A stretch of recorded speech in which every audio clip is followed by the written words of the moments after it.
Shalom Bapak Ibu saudara sekalian dikasihi Tuhan Yesus Kristus. Mari di akhir pekan ini kita bersama-sama merenungkan renungan hari ini. Tema kita adalah bahasa kasih. Terambil dari 1 Korintus 13 ayat 1 yang berbunyi demikian. Sekalipun aku dapat berkata-kata dengan semua bahasa manusia dan bahasa malaikat, tetapi jika aku tidak mempunyai kasih, aku sama dengan gong yang berkumandang dan canang yang gemerincing. Bapak Ibu saudara sekalian, melalui kesempatan melayani di ajang Mennonite World Conference ini, saya belajar banyak hal. Berkenalan dengan orang-orang asing dari berbagai negara, mendengar pengalaman mereka sebagai komunitas Mennonite, sekaligus melatih conversation atau percakapan berbahasa Inggris.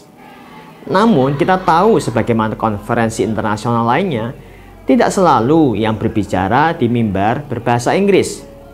Ada sesi di mana waktu itu 6 orang perwakilan peserta secara bergiliran memimpin doa dalam bahasa ibu mereka. Di antaranya adalah bahasa Inggris, Jerman, Belanda, Swahili, Spanyol, dan Prancis. Bagi saya yang hanya menguasai bahasa Indonesia dan Inggris saja, momen doa berdurasi sekitar 10 menit tersebut terasa begitu panjang dan membosankan. Oleh karena saya tidak dapat memahami apa yang sedang mereka doakan. Meskipun demikian, saya tahu mereka bukan sedang berbicara kepada saya. Kami semua di ruangan itu sedang berbicara kepada pribadi yang sama, yaitu Bapa di surga yang memahami semua bahasa manusia, karena Dialah yang menciptakannya.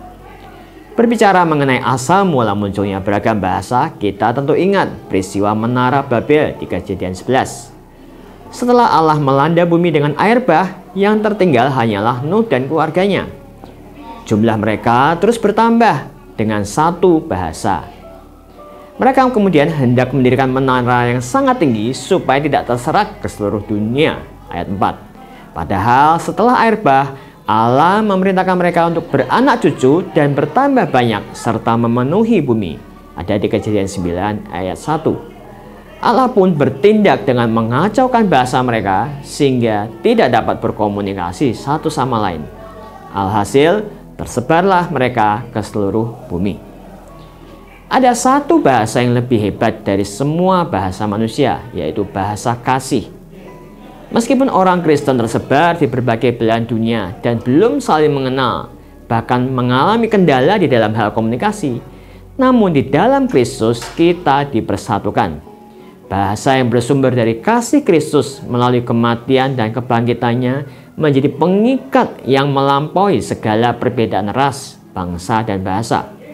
Oleh karenanya kita dapat berkumpul, menaikkan doa dengan bahasa yang berbeda, karena keyakinan bahwa Allah mendengar dan memahami seluruh doa kita.